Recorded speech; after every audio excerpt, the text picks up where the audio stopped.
mengudara di Ibu Kota Nusantara IKN, Smart Sustainable Forest City. Inilah RRI IKN 98,3 FM dan aplikasi RRI Digital. Kalau saya sudah memiliki keinginan, kata orang nih ya, hanya malaikat yang bisa menghentikan keinginan saya.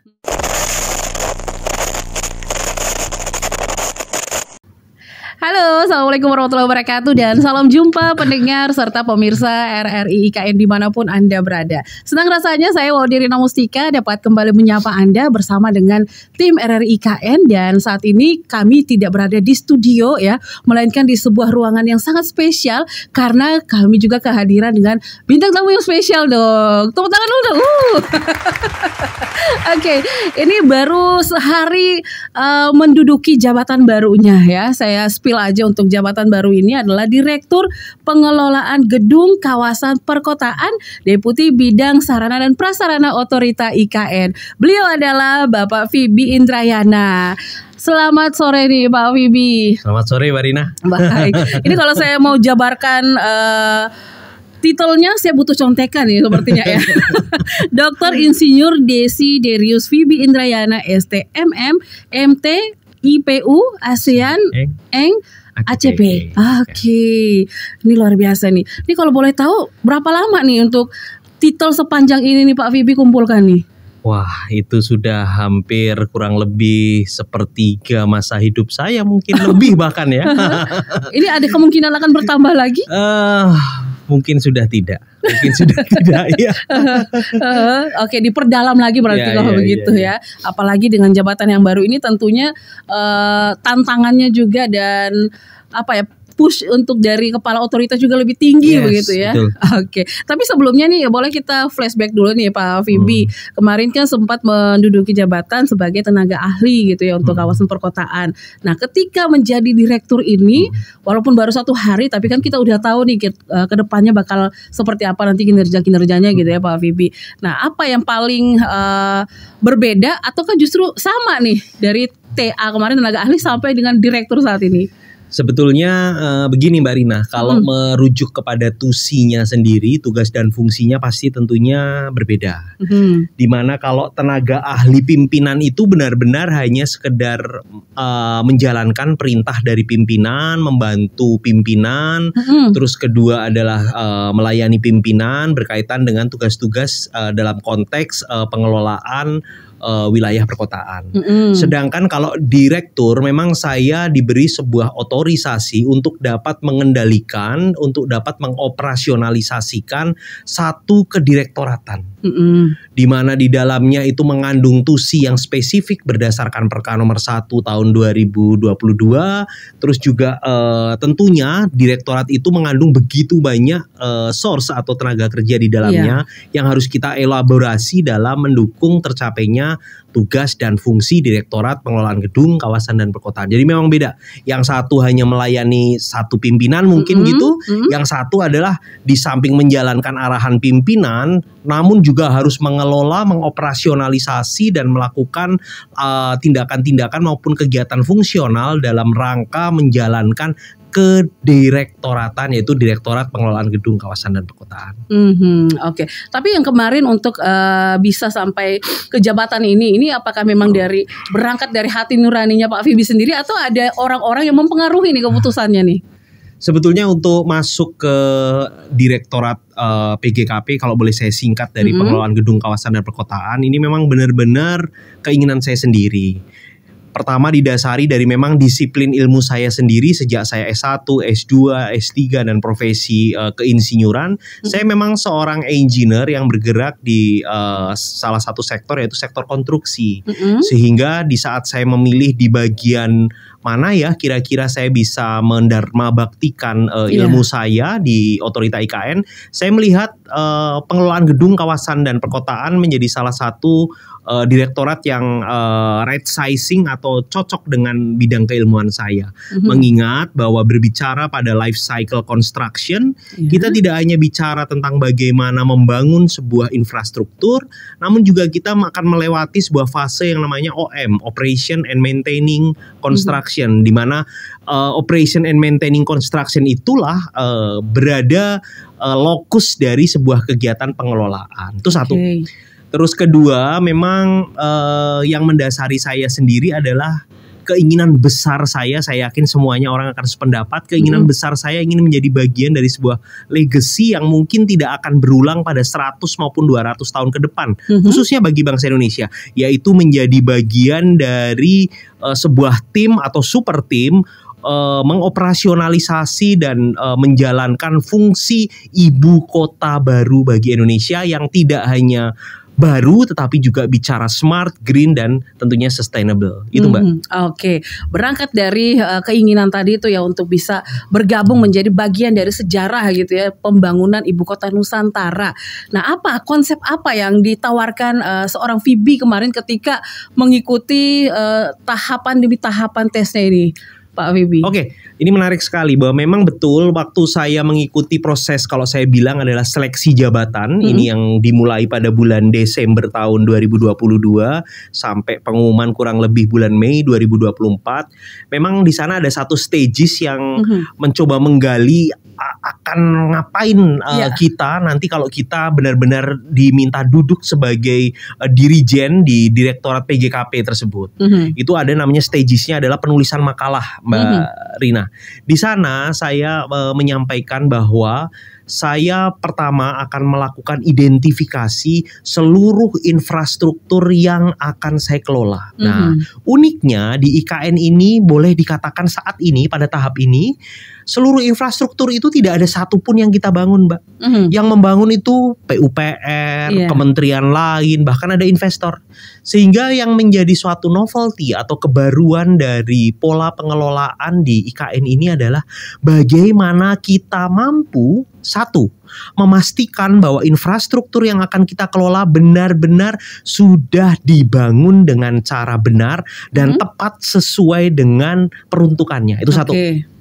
Kedua, dalam melakukan pengelolaan kawasan yang seluas itu dan sebanyak itu infrastrukturnya, tidak mungkinlah sebuah organisasi yang baru terbentuk, yang memang bukan suatu organisasi yang gemuk seperti Otorita IKN akan menghandle semuanya sendiri. Otorita IKN akan dibantu oleh berbagai pihak yang akan benar-benar ekspertis untuk mengelola, yaitu pihak ketiga. Dengan begitu banyaknya pihak, tentunya ada satu standar yang harus ditetapkan. Sehingga seluruh orang yang akan membantu atau akan terlibat dalam pengelolaan itu akan memiliki standar output kinerja yang sama. Untuk itulah saya menawarkan untuk menyusun pada awal kepemerintahan atau posisi saya duduk di direktorat ini, menentukan yang namanya level of services dari sebuah pengelolaan, tidak hanya bicara gedung tapi juga kawasan bahkan perkotaan. Jadi ada dua ya Mbak. Pertama, kita menetapkan sebuah sistem untuk bisa membridging antara pihak yang membangun dengan mengelola, yaitu saya sebut sebagai ORC, Operation Readiness Consultant. Yang kedua adalah bagaimana kita memastikan seluruh pihak yang akan mengelola memiliki standar dan target output yang sama. Kita tetapkan yang namanya level of services dalam pengelolaan, tidak hanya bicara gedung tapi juga kawasan, juga perkotaan. Itu dua yang saya tawarkan. Benar ini. Tapi saya ingin perdalam lagi ya dengan standar bangunan yang dibangun ini sudah benar atau tidak gitu ya. Nah, seperti apa maksudnya standar pembangunan yang sudah benar? Versi Pak Phoebe nih. Kalau berbicara pada stages construction atau stages membangun atau konstruksi, tentunya kita beruntung sekali saat ini bahwa yang membangun adalah PUPR. Saya hanya selalu berpikir secara joke ya atau bercanda. Bahwa sebuah infrastruktur yang tidak bisa dikerjakan oleh PUPR maka boleh dikatakan tidak akan bisa dikerjakan oleh siapapun. Karena saya mengakui bahwa kalau berbicara proses konstruksi khususnya di Indonesia, maka Kementerian PUPR merupakan leading sektor yang akan mampu membangun dengan satu standar yang tinggi, minimal standar dua hal, yaitu pertama standar tentang BGC, yaitu bangunan gedung cerdas. Yang kedua adalah BGH, bangunan gedung hijau. Dengan sebuah bangunan infrastruktur dibangun dengan menggunakan dua standar tersebut, saya meyakini bangunan itu sudah pasti akan meaningful, useful, dan tentunya menjadi bagian yang boleh dipertanggungjawabkan akurasi maupun keandalannya dalam memberikan layanan sesuai dengan peruntukannya. Itu. Oke. Nah, ini ada kurang lebih 500 ribuan hektar gitu ya, 4 kali lebih besar dari Jakarta. Nah, yang menjadi penguasaan dari Direktorat Pengelolaan Gedung Kawasan Perkotaan ini yang mana saja nih? Oke, terima kasih Mbak. Ini pertanyaan yang menarik sekali dan memang kita harus jelaskan kepada masyarakat. Tepat tadi yang disampaikan oleh Mbak Rina bahwa memang luasan IKN sendiri khususnya pada luasan daratan itu bisa dikatakan lebih dari 265.000 hektar, di mana itu merupakan cerminan dari besarnya kurang lebih 4 hingga 5 kali besar Provinsi DKI. Dan yang menjadi lokus dari sektor maupun area yang akan dikelola oleh kita ya seluruhnya. Kita tidak hanya mengelola gedung-gedung yang dibangun di sana, tetapi sekumpulan gedung yang terkumpul pada satu persil, misalnya gedung pemerintahan, misalnya gedung sarana kesehatan, gedung-gedung sarana prasarana untuk berkaitan dengan financing atau perbankan, itu akan digabung menjadi satu kawasan. Sedangkan bagaimana kita menghubungkan antara kawasan itu sendiri, itulah lokus dari pengelolaan perkotaan, di mana di dalamnya ada bicara jalan raya, ada bicara drainase, bahkan mungkin yang saat ini baru berbicara tentang MUT, SUT, multi utility tunnel dan maupun single utility tunnel, di mana di dalamnya hampir seluruh atau boleh saya katakan hampir seluruh infrastruktur layanan dasar melalui sana, seperti halnya air minum, air bersih, air kotor, pipa gas, telkom, listrik dan sebagainya.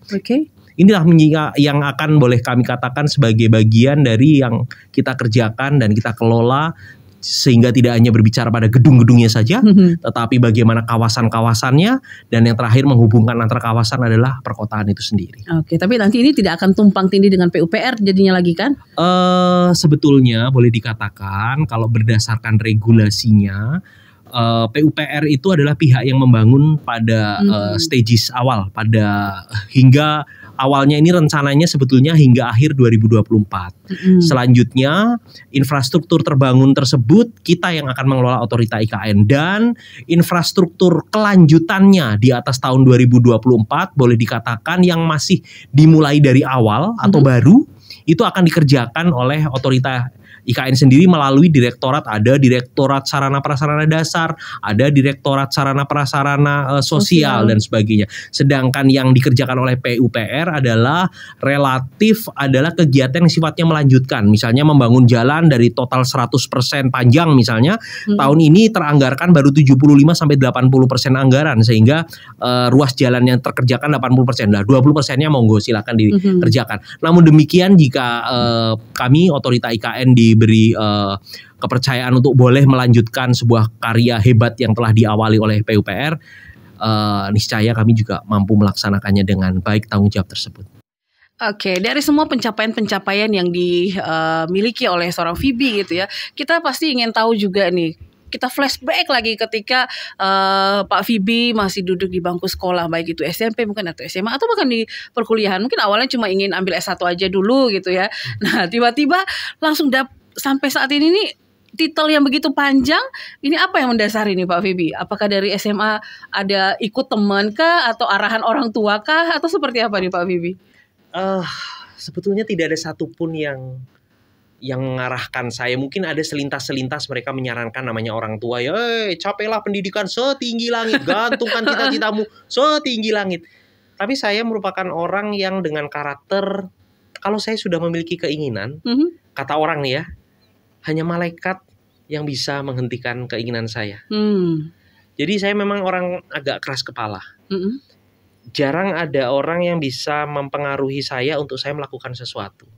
Tetapi kelebihannya, di samping saya memiliki satu sifat keras kepala itu, saya memiliki ambisi yang positif. Saya orangnya sangat kompetitif, Mbak. Saya itu senang mendapatkan predikat yang terbaik di lingkungan manapun saya berada. Kalau Mbak coba buka googling, misal contoh ya, S2 saya, S1 saya masih standar lah ya. S2 saya itu saya mendapat penghargaan sebagai lulusan dengan prestasi IPK tertinggi dan tercepat lulus. Itu S2. S3 lebih hebat lagi, Mbak. S3 Mbak boleh baca di Google. Saya sampai mendapat penghargaan sebagai lulusan tercepat yang pernah ada untuk ITB di S3 Teknik Sipil. Sampai waktu itu saya tersanjung sekali. Prof. Reini Wirahadikusuma itu rektornya. Setelah saya wisuda dia datang ke sini. Tapi off the record juga lah kasarannya ya. Kalau saya boleh ceritakan nih under story sedikit. Bahkan saya sudah secepat itu saya sudah dibatas-batasi oleh pembimbing saya. Bahwa sebetulnya saya 1 semester sebelumnya saya udah bisa lulus. Tetapi dengan berbagai pertimbangan waktu itu saya disadarkan untuk cobalah diperdalam lagi, cobalah dibaca lagi dan sebagainya. Walaupun saya sudah diterima bahwa disertasi saya itu sudah clear and clean dan layak untuk disidangkan pada sidang terbuka atau tertutup. Jadi itu saya bangga sekali sehingga kalau setiap kita ketik di Google itu bahwa Fibi Indrayana lulusan ITB itu akan muncul tagline bahwa saya merupakan lulusan tercepat dari Fakultas Teknik dan Lingkungan ITB sepanjang masa hingga saat ini. Nah, itu silakan dicek. Jadi memang saya orangnya kompetitif sekali. Kalau saya sudah memiliki satu target, saya kejar apapun ceritanya. Untuk itulah saya menghabiskan seluruh jenjang pendidikan yang mungkin secara linier saya ambil di Indonesia. S1, S2. S2 saya sampai 2 kali. S3. Setelah itu saya ambil profesi keinsinyuran di mana di UI. Setelah itu saya ambil tingkat pendidikan tertinggi di Indonesia yaitu Lemhanas RI. 7 bulan. Nah, itulah sehingga saya boleh mengatakan sudah selesai sekarang saya dengan diri saya sendiri terkait dengan bidang akademisi. Yang ada adalah saya sekarang hanya mencoba untuk mendapatkan bonus. Bonusnya adalah saya terus berkarya, tidak hanya bekerja tetapi juga melakukan riset-riset. Dan riset-riset saya juga saya publikasikan tidak hanya di Indonesia namun juga di internasional melalui jalur Scopus. Dengan harapan jika Tuhan mengizinkan saya bisa menyandang gelar tertinggi yaitu profesor. Gitu. Oke, berarti poinnya adalah keras kepala yang positif gitu ya. Maybe. Tapi Pak Bibi, kita penasaran pernah nakal gak sih waktu mudanya? Gak boring gitu ya, cuma belajar terus nih? Ya, nakal-nakalnya anak muda ya. Tapi saya orangnya memang, mohon maaf, saya orangnya agak inilah ya apa ya istilahnya nakal tapi ada batasnya lah. Saya sendiri takut dengan kalau saya itu nanti jatuh. Saya takut kalau nanti saya nampak buruk di depan orang dan sebagainya. Sehingga saya kadang nakal, tetapi menurut feeling saya nakalnya belum sampai susah untuk kembali gitu. Kalau saya kebentur sedikit, saya tahu bahwa oh ini ternyata tidak baik. Saya harus move on dari hal ini dan sebagainya. Ya wajar lah, mungkin pernah lah namanya SMA tuh curi-curi merokok. Tapi yang menjadi kebanggaan saya ini boleh diliput dan boleh disampaikan. Senakal-nakalnya saya saya tidak tersentuh yang namanya narkoba. Bukan karena ini di di area publik, tapi itulah selalu menjadi kebanggaan saya. Saya bandel asli bandel. Tapi saya tidak tersentuh yang namanya narkoba. Dan hebatnya tidak tersentuhnya bukan karena saya punya self defense yang luar biasa kuat, tidak. Saya kok ya nggak kepingin. Puji syukur saya tidak kepingin. Karena kalau sampai saya kepingin, tidak ada orang yang bisa menghentikan keinginan saya. Itu yang saya paling takutkan. Untung saya bisa melewati masa muda saya dengan cukup clear and clean berkaitan dengan aspek kriminal, aspek larangan pemerintah terkaitan penggunaan nafsa dan sebagainya. Oke, tapi perjalanan ini apakah semulus seperti yang kita bayangkan atau ada kerikil jatuh bangunnya juga yang harus Fibi Indrayana ini lewati? Pasti ada Mbak, pasti ada dan bahkan saya pernah mengikuti sebuah bidding proses seleksi jabatan tingkat nasional dan saya jatuh di putaran terakhir yaitu di saat melakukan fit and proper test di Komisi 5 DPR RI. Saya jatuh di sana dan jatuhnya di hati saya terlalu sakit. 6 bulan Mbak saya bisa move on. Sejak saat itulah saya selalu berpikir bahwa saya kalau memiliki suatu keinginan apapun, sekeras apapun, tetap saya meninggalkan sebuah resistensi kecil, meninggalkan sebuah ruang residu kecil untuk jaga-jaga. Bahwa kita ini masih manusia. Tidak ada yang bisa mengatakan manusia bisa menggaransi 100% apapun. Sekaya apapun, sehebat apapun, seberkuasa apapun. Tetap ada namanya faktor ilahi yang akan menentukan. Tuhan yang menentukan. Karena ada istilah do your best and let the God do the rest kan, istilahnya begitu kan. Nah itu pernah saya alami kurang lebih pada kurun tahun 2022 di saat saya mengikuti, nah ini saya sebut aja ya, lelang jabatan menjadi komisioner Lembaga Pengembangan Jasa Konstruksi atau biasa disebut LPJK Kementerian PUPR. Dari sekian banyak stages, dari ribuan ratusan orang yang mendaftar, saya tinggal sudah masuk kelompok, seingat saya waktu itu kelompok 12 dan akan diambil 7, bayangkan. Kan ini banyak nih, bukan 12 diambil 1. Dari sekian ratus bahkan ribu yang daftar, tersaring menjadi tinggal 12. Itu di fit proper test di Komisi 5 DPR RI oleh seluruh fraksi. Saya kok diizinkan oleh Yang Maha Kuasa nomor 8 urutannya. Sakit sekali. Ya? Sakit sekali. Tetapi sisi positifnya adalah kalau saya saat itu benar-benar masuk menjadi salah satu komisioner LPJK, saya nggak akan pernah bisa ikut pendidikan Lemhanas RI. Saya harus melepaskan itu. Karena Lemhanas RI itu kan 7 bulan. 6 sampai 7 bulan, 6,5 sampai 7 bulan, dan tidak boleh lah kita bekerja di institusi apapun, kita meninggalkan kerja kita sampai sekian lama.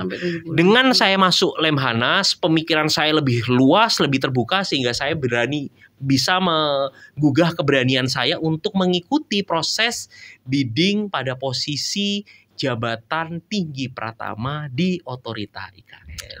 Nah, itu luar biasa.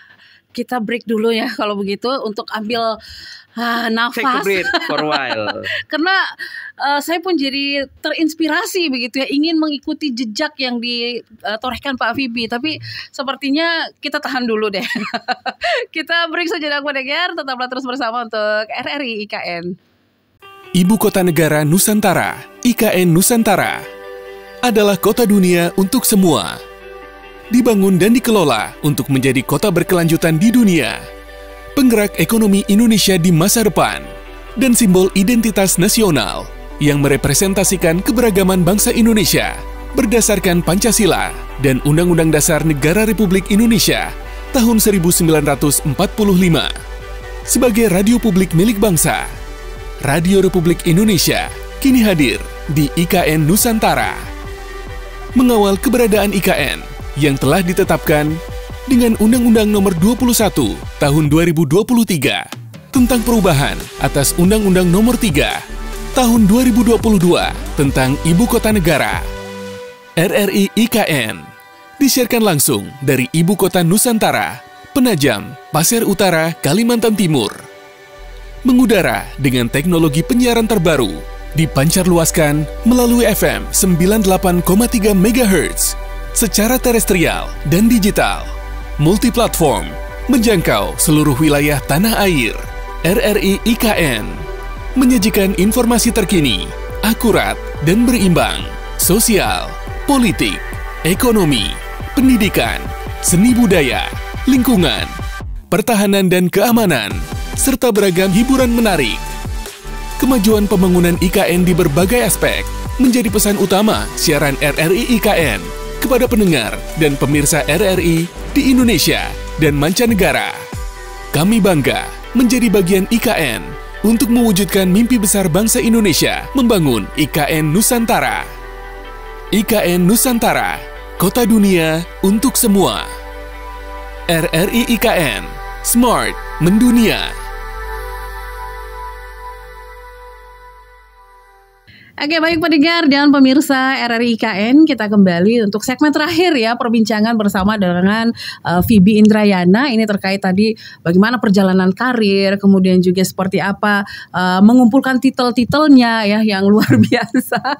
Nah, sekarang kita pengen tahu lagi nih, apa program jangka pendek, kemudian jangka menengah sampai dengan jangka panjang untuk Direktorat Pengelolaan Gedung Kawasan dan Perkotaan di Deputi Bidang Sarana Prasarana Otorita IKN. Nah, silakan nih, Fibi. Menarik ini. Kalau bicara pada skala jangka pendek, pada konteks profesional sebagai saya menjadi seorang direktur yang memimpin Direktorat Pengelolaan Gedung Kawasan dan Perkotaan, skala jangka pendek saya adalah bagaimana saya bisa membantu memastikan bahwa pada bulan Agustus besok tidak hanya upacara 17 Agustus saja yang dapat kita laksanakan dengan baik, lancar, selamat, aman, tentram, damai gitu. Tetapi juga kegiatan-kegiatan yang tidak kalah pentingnya yang akan mengawali di awal Agustus. Sebagai contoh, prosesi pemindahan bendera pusaka dari Istana Merdeka ke Istana IKN. Kedua, mungkin dapat saya katakan prosesi pemindahan teks proklamasi asli dari Tugu Monas menuju kepada ya mungkin di Istana Negara atau Tugu yang ada sedang dibangun di IKN dan sebagainya. Terus yang ketiga tentunya yang akan melibatkan ribuan orang, yaitu ya upacara yang pertama kali menjadi bagian sejarah bangsa Indonesia, 17 Agustus yang pertama kali yang akan dilaksanakan tidak di Jakarta tetapi di ibu kota Nusantara. Karena ini memang tantangannya banyak, Mbak. Betul. Jangan pernah hanya berpikir ya sudah dong selenggarakan aja. It's not so simple like that gitu loh. Kita bicara ada perbedaan culture, perbedaan situasi, perbedaan iklim. Benar. Bayangkan upacara bendera itu biasa dilakukan jam 9, jam 10 kurang lebih itu ya. Bayangkan kita pada kondisi terik Agustus di IKN dengan mungkin berbusana yang cukup lengkap, ada yang berbusana PDL, berbusana daerah dan sebagainya. Betapa panasnya itu. Ya, luar biasa. Ini akan menjadi hal yang menarik dan perlu antisipasi apa yang harus kita ambil. Itu satu. Untuk jangka target menengah dari Direktorat PGKP adalah kita bisa melaksanakan dan mendukung proses pemindahan ASN pada pionir pertama hingga akhir tahun 2024 dan juga memastikan semua yang pindah terlayani baik kebutuhan dasar, baik kebutuhan sosial secara baik dan excellent. Tentunya dengan membantu menciptakan ekosistem yang mendukung orang untuk hidup, bukan sekedar orang datang untuk bekerja. Benar. Nah, dan jangka panjangnya tentu saya ingin memastikan bahwa apa yang telah kita capai pada akhir tahun 2024 yang baik tersebut harus sustain, dapat menjadi suatu habit atau kebiasaan sukses trip dari tahun 2024 sampai 2045 sebagai ujung dari 100 tahun Indonesia dan dapat dibuktikan salah satu legasinya adalah ibu kota negara yang smart, green, sustainable yang dapat running secara stabil. Itu target saya. Memang saya yakin saya tidak akan bisa mencapai 2045 dengan ya mohon maaf masih menjadi direktur, tentu saya sudah pensiun. Tapi setidaknya saya harus bisa menetapkan sebuah standar, saya harus bisa menetapkan sebuah langkah awal bagi penerus saya untuk dapat melakukan pengelolaan baik gedung, kawasan dan perkotaan secara excellent menurut saya, atau bahasa Indonesianya secara prima. Oke, baik. Nah, ketika ditanya apa yang bisa disampaikan kepada pendengar untuk bisa mempengaruhi bahwa IKN ini sudah siap huni, sudah siap untuk menerima ASN yang tiba nanti nih, Pak Fibi. Bapak, Ibu, rekan-rekan, sahabat saya di seluruh Indonesia, saya ingin menegaskan bahwa hingga saat ini segala progres pembangunan dan penyiapan ekosistem di IKN semua berjalan sesuai target. Dan kami meyakini pada stages Agustus bahkan sampai akhir tahun IKN telah siap menerima pemindahan ASN Hankam, Polri, BIN, serta Paspampres pada tahap awal atau pemindahan pionir. Kami siap untuk memastikan bahwa IKN tidak hanya menjadi sebuah kota yang boleh dikatakan dapat ditinggali dengan baik, tetapi juga kita cintai bersama, yaitu livable and lovable city. Dan saya tentunya mengingatkan, menuju ke sana kita seluruh elemen dari otorita IKN membutuhkan dukungan tentunya dan doa dari seluruh masyarakat Indonesia. Karena berbicara IKN itu bukan berbicara otorita IKN saja, tetapi kita adalah berbicara Indonesia dengan sebuah niat to be the world class city for all. Itu sebuah hal yang harus kita sadari. Kita menuju the world class city for all, atau boleh saya artikan menuju kota kelas dunia bagi semuanya. Oke. Jangan sampai kita hanya jadi penonton gitu Pak Fibi ya. Iya. Ini di negara kita loh, menjadi saksi sejarah untuk ibu kota Nusantara. Mungkin kita berikan sign dulu untuk pendengar dan pemirsa kita nih. Nah, kota lovable dan livable seperti inilah ya.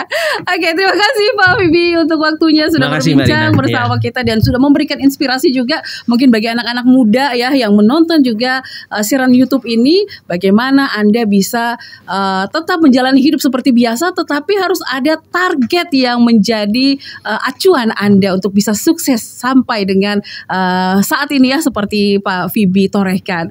Baik, akhirnya kami cukupkan untuk perbincangan kami. Mudah-mudahan ini bermanfaat untuk Anda semua. Sampai jumpa. Wassalamualaikum warahmatullahi wabarakatuh. Waalaikumsalam.